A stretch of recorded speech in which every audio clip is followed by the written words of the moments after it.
వస్తే సునామిలా కనిపిస్తుంది. అన్నా ముదిరాజన్నా అడుగు ముందుకు వేయన్నా.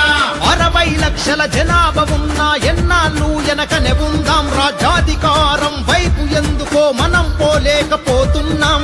అన్నా ముదిరాజన్నా అడుగు ముందుకు వేయన్నా. చెయ్యాలి సోదరా రణం, లేకుంటే రాదు అధికారం. చెయ్యాలి సోదరా రణం, లేకుంటే రాదు అధికారం. అందు